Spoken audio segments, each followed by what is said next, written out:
So in pregnancy, sometimes I'm helping people with pain conditions, which some of the common ones can be low back pain, pelvic girdle pain, which could be in the front at your pubic bone, like right in between the two hips there, or it could be more like SI joint pain or posterior pelvic pain, where it's like your real lower back behind the buttock or deep in the buttock.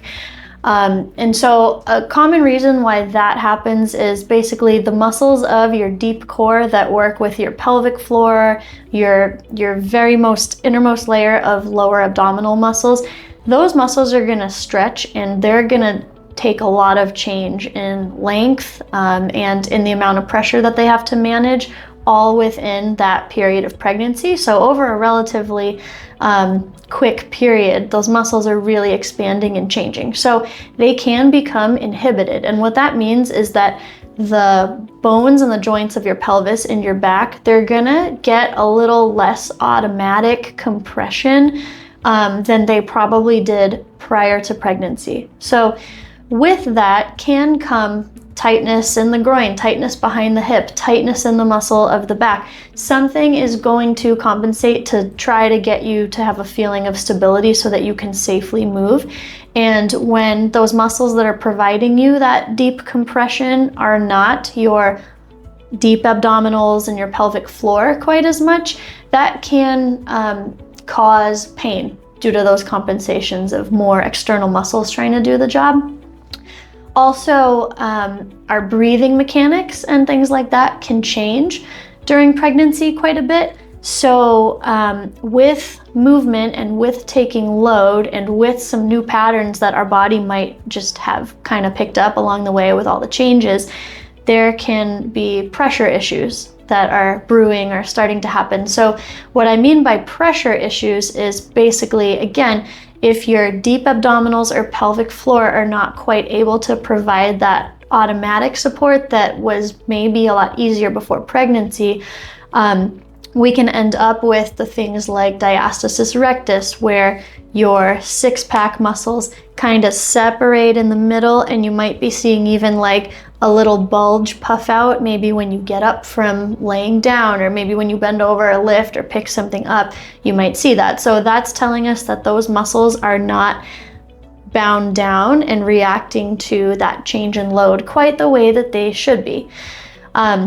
Diastasis is not necessarily a super pathological thing that's definitely an issue. Most people do have some degree of one by the end of pregnancy, but where it becomes a problem is if we're seeing it and we're routinely pushing through that. We're looking at our diastasis and we're continuing to do each squat or each crunch or whatever the movement is, and we're just looking at that pooch out again and again. That can lead to some more persistent pressure issues later down the line. So what we do during pregnancy when we're seeing any issues like this happening is we treat the deep core. We try to train it to recruit a little more effectively and at the right time. That might take some changes in your breathing strategy. That might take some mobility work. So basically the other muscles that are trying to act as your core, they might be tight, stiff, painful. They probably need some mobility work, some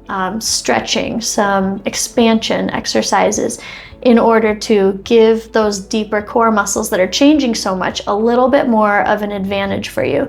And then what I see as we address those pressure issues too, if there is pain or maybe there was pain at the start, usually that also helps to treat people's pain because they're getting that effective compression that makes their back and their pelvic joints actually just feel better.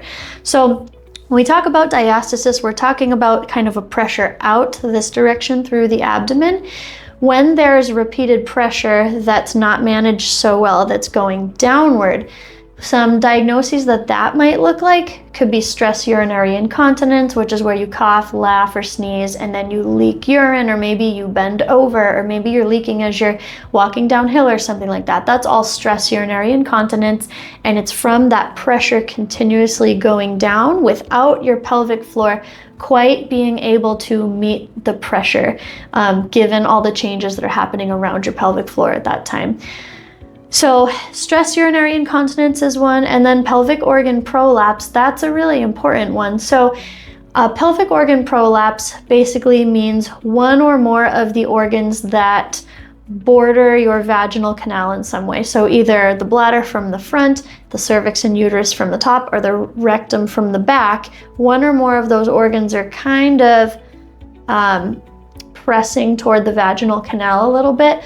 Sometimes people have that and they have no problem, no symptoms really, and don't necessarily know about it. But other times people do feel a lot of pressure, discomfort, fear of surgery. A lot of people are very afraid of prolapse because of the expected medical interventions that they see down the line with that. So pregnancy and constipation, in my opinion, those are the two biggest risk factors. So during pregnancy, it's such a great time for us to train all of these pressure management strategies so that we don't just allow them to get worse and happen and then expect it to be fixed after pregnancy, because we don't always know what that will look like. I think pregnancy is one of the best times actually to address these issues with pain or with pressure management, because keep in mind, postpartum, you have the baby's not in there anymore. There's not this push everywhere from inside so much anymore. Most women will tell me like their core feels kind of empty, or they're not even really sure how to connect with it.